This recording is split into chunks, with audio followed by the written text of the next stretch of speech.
Olá, sou a professora Georgia e na aula de hoje vamos falar um pouco sobre teatro de sombras. Teatro de sombras é uma arte milenar que surgiu no sudeste da Ásia.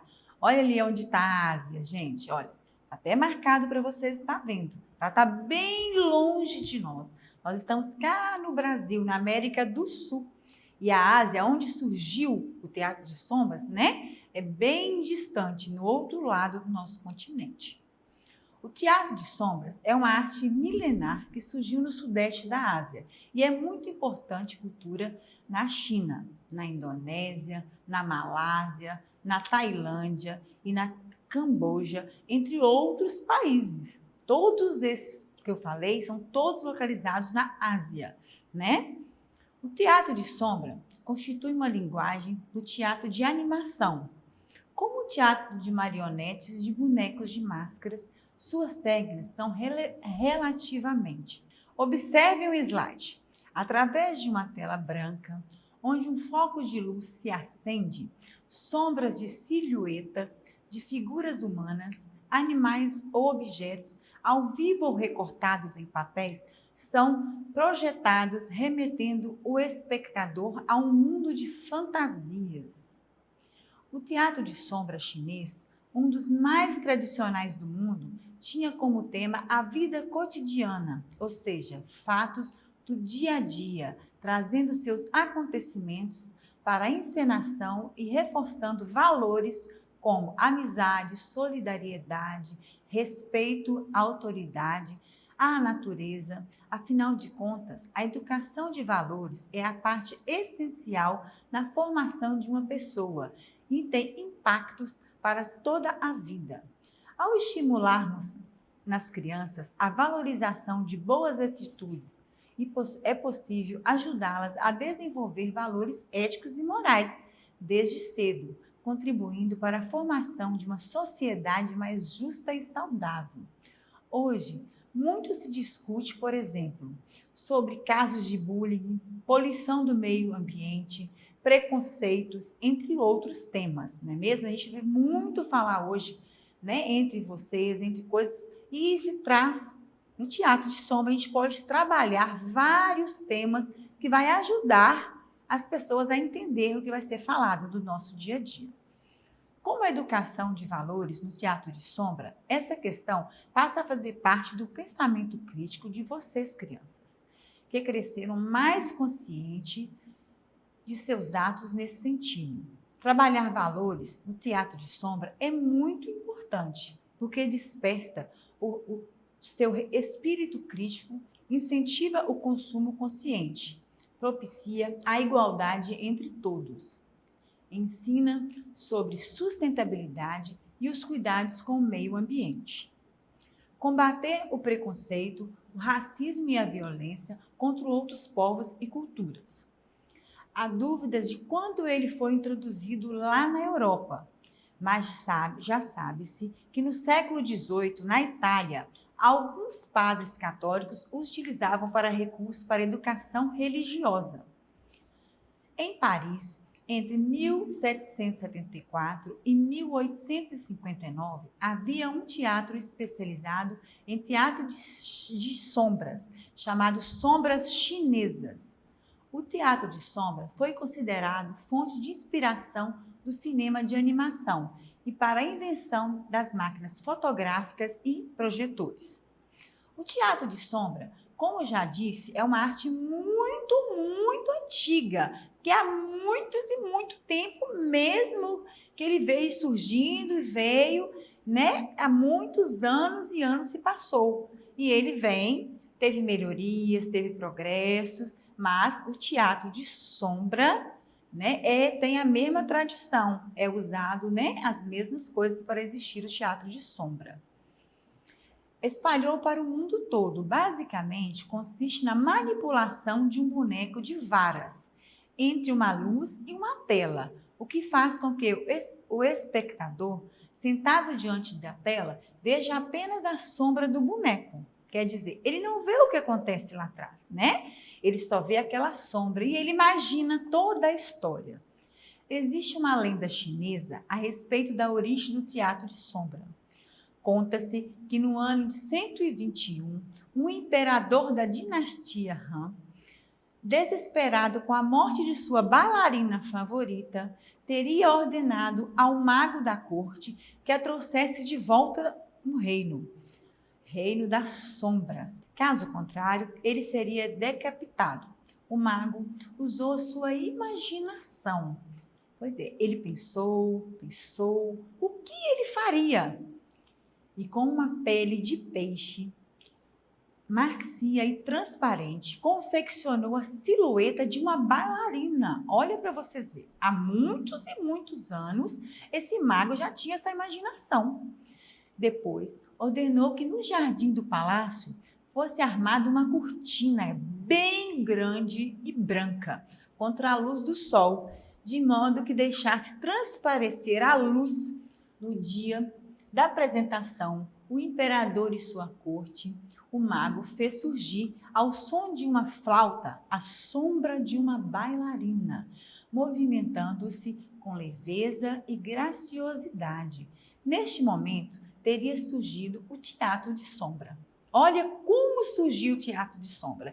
Esse mago teve a imaginação de colocar, a imagem atrás de uma cortina branca, clara, que daria a imagem, que levaria essa imagem ao rei. O gênero teatro de animação estimula a criatividade natural da criança, promovendo nesta o gosto pelo oposto entre a fantasia e a realidade. Esse tipo de projeção de sombras é uma forma divertida de interligar a literatura de uma história, a construção de personagens através do movimento das silhuetas e da própria dramatização aplicada à história em si própria. Nos dias de hoje, o teatro de sombra é uma das manifestações artísticas mais populares em diversas regiões do continente asiático. Olha o que nós falamos, onde ele foi surgido.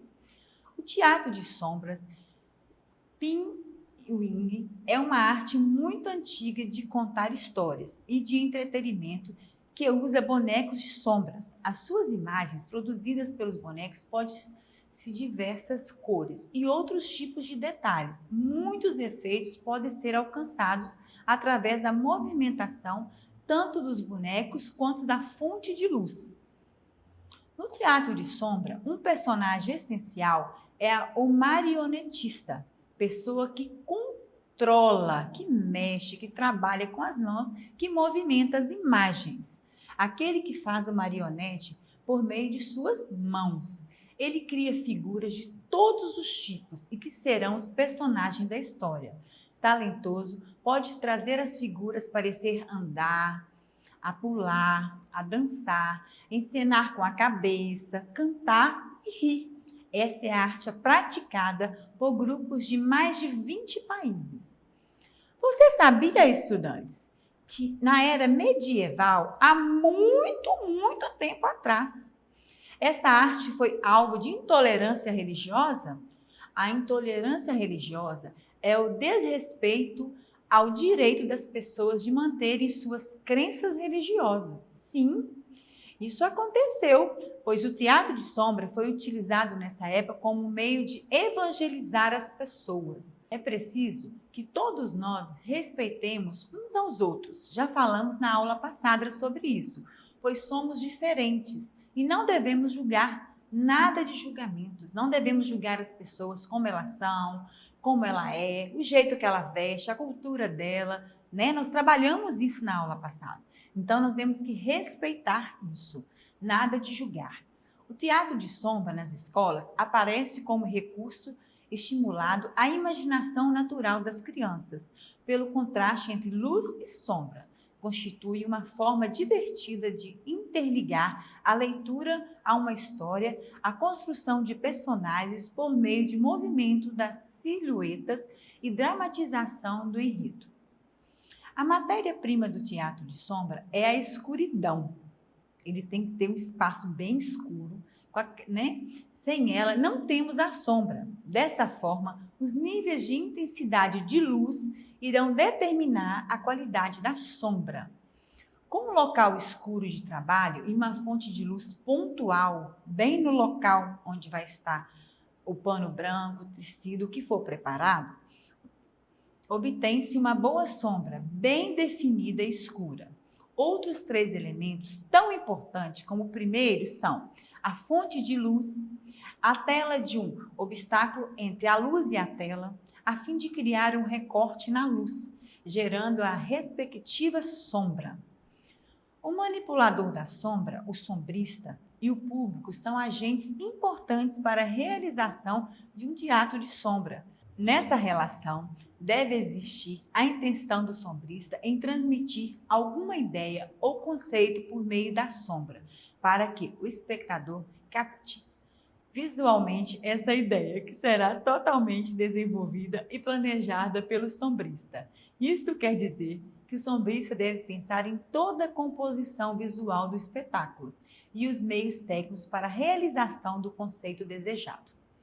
Para a realização de um bom espetáculo de teatro de sombra, é necessário que se pesquise várias técnicas como a iluminação, a composição visual, o desenho, a dramaturgia, a cenografia e a construção de figuras articuladas, entre outras técnicas. Porém, a técnica sempre estará a serviço da composição final. Caso contrário, produz-se uma apresentação onde os efeitos são mais importantes do que a significação da obra. Fato que pode ser muito fácil de acontecer, principalmente quando se trata de um gênero tão expressivo e sedutor como o teatro de sombras, onde seus inúmeros efeitos são deslumbrantes. As sombras podem ser grandes, pequenas, amplas, tênues, tintas ou desfocadas. Elas possuem uma grande flexibilidade de formas, uma diversidade de escalas de valores. Assim, quanto mais próximo o objeto da tela, mais negra e semelhante ao tamanho real do objeto é a respectiva sombra. Quanto mais o objeto se aproxima da luz, mais é clara e a sombra adquire também uma escala maior do que do seu tamanho real. Os obstáculos usados para gerar as sombras podem ser objetos tridimensionais, silhuetas, como o corpo humano ou qualquer outro objeto pode ser considerado interessante para formar sombras no teatro de sombras.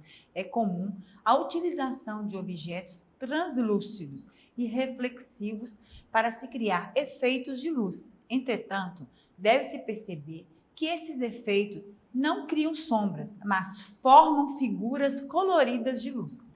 A primeira sombra estudada na oficina da companhia Lumbra é a sombra do próprio corpo. O sombrista pode experimentar diversos ângulos, posições, tamanhos e distorções da sombra por meio do corpo.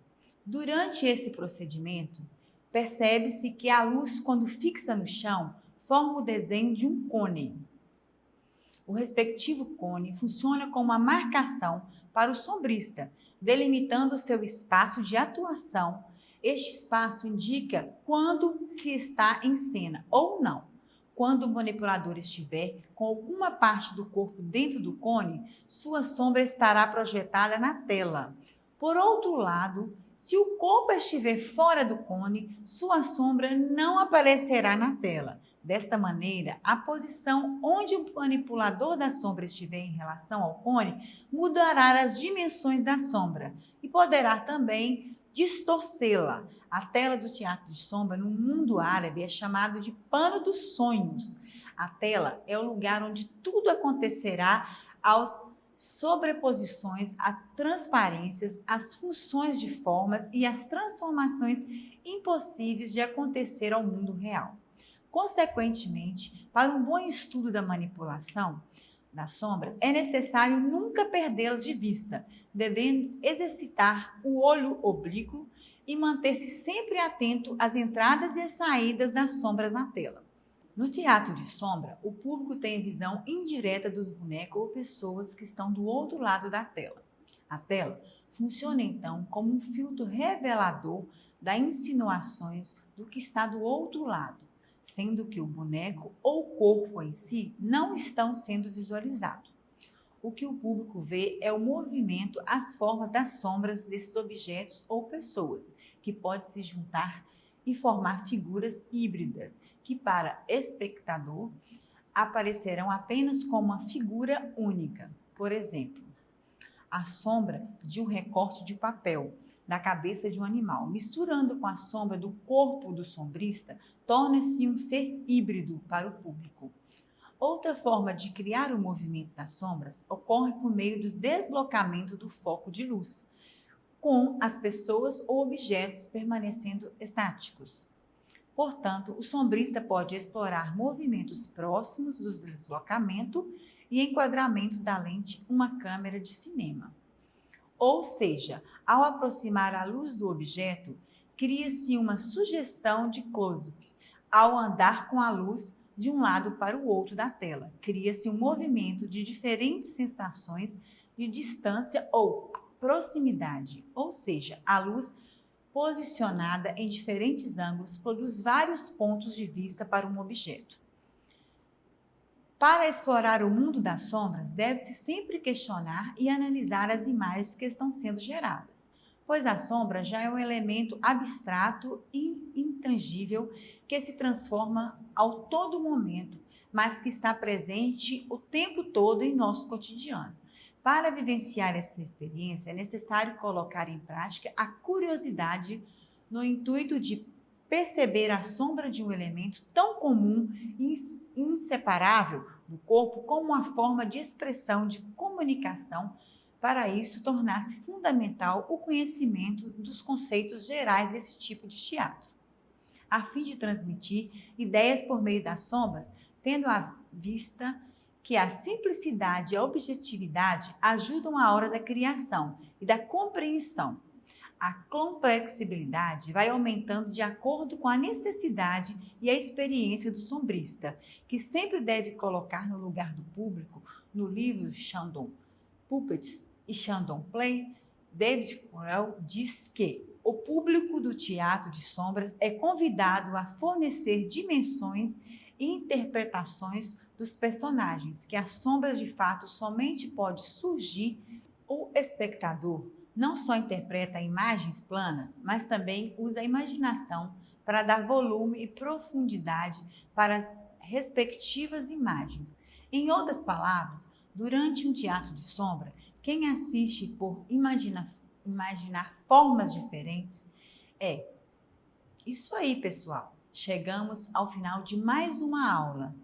Mas antes, não se esqueça dos nossos lembretes. Acesse a plataforma smedgv.com/aluno, realize todas as atividades, ou você pode apontar a câmera do seu celular na imagem que aparece na tela no canto. Ela também abre a plataforma de atividades. Gostou da nossa aula de hoje ou gostaria de revisar? É bem fácil. Acesse o nosso canal do YouTube, SMEDGV, e busque a aula Teatro de Sombras. Um forte abraço e até a próxima!